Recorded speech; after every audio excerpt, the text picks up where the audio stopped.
আমাদেরকে কিভাবে চরম ধৈর্য পরিচয় দিয়ে আগামী নির্বাচনে আমাদের এই সকল ভুলগুলোকে কাটিয়ে উঠে আমরা কিভাবে আমাদের বিজয়কে ছিনিয়ে আনতে পারি। আরেকটি বিষয় না বললেই নয়, আমরা দেখেছি বিগত দিনে বিগত সরকারগুলো তেমনি ভাবে গঠন হয়েছে। সরকারি দল যখন বিদায় নেয়, প্রধান বিরোধী দল কি করে ক্ষমতার আসনে আসীন হয়।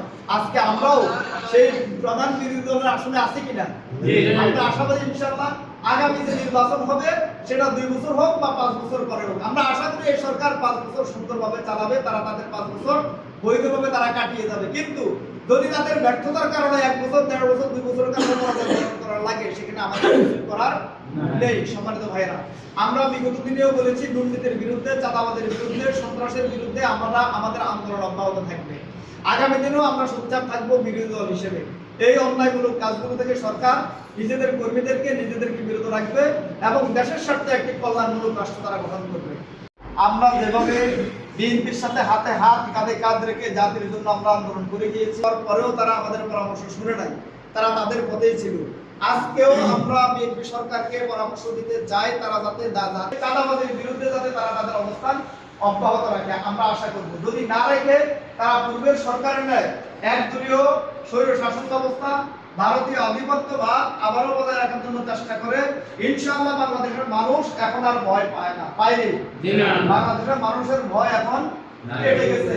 আগে মানুষ আক্রমণের শিকার হলে ভয়ে পালিয়ে যেত, এখন আক্রমণ একটি জেলায় আওয়ামী লীগের আক্রমণে বিএনপি 4 কর্মী নিহত।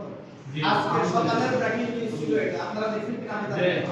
আওয়ামী লীগ তাদের আধিপত্য বিস্তার করতে গিয়েছে, যার কারণে আন্তর্জাতিক যে সমর্থনটা শুরুতে আমাদের মধ্যে ছিল আমাদের প্রতি, সেটাও ধাপে ধাপে কিছুটা নিষ্ক্রিয় হয়ে যাওয়ার কারণে এই নির্বাচনে জামাত ইসলাম শক্তিশালী বিরোধী দল হিসেবে সংসদে অবস্থান নিয়েছে, কিন্তু কি করতে পারে নাই, সরকার ক্ষমতায় আসতে পারে নাই।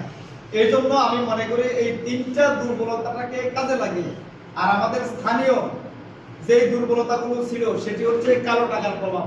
এই কালো টাকার প্রভাবের কারণে আমরা হেরে যাওয়ার কারণে আমাদের একটা শিক্ষা হয়েছে, শক্তিশালী বিরোধী দল হিসেবে আমরা তাদের দুর্বল সাইডগুলো দেখে দেখে সমালোচনা করব, তাদেরকে পরামর্শ দেব দেশের জন্য কাজ করতে। যদি না করে, যদি আবারও আমরা ইতিমধ্যে দেখেছি তারা কি করতেছে, একদলীয় সরকারের দিকে এগোচ্ছে ধীরে ধীরে, যেটা আওয়ামী লীগ করেছে বিগত দিনে, যার কারণে 5 আগস্টের সৃষ্টি হয়েছে, ঠিক কিনা?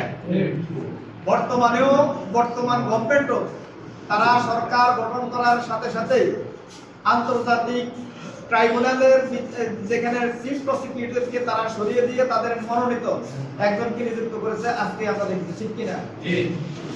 সেনাবাহিনীতে ব্যাপক রদবদল আমরা দেখতে পাচ্ছি গত 2 দিন থেকে, ঠিক কিনা? এমনি ভাবে তারা প্রত্যেকটা জায়গায় রদবদল শুরু করেছে। অর্থাৎ এটা হচ্ছে একদলীয় শাসন ব্যবস্থা স্বৈর শাসনের দিকে আগানো এবং ভারতের পরিকল্পনা বাস্তবায়নের জন্য তাদের যে ষড়যন্ত্র, তার একটি পূর্বাভাস। আমরা আশঙ্কা করতেছি যদি এই সরকার ঠিকই পূর্বের সরকারের রাস্তাকে কি করে অনুসরণ করে, আশা করি তারাও সেই 5 আগস্টের পরিণতির জন্য অপেক্ষা করতেছে ইনশাআল্লাহ। সেজন্য আমরা আশা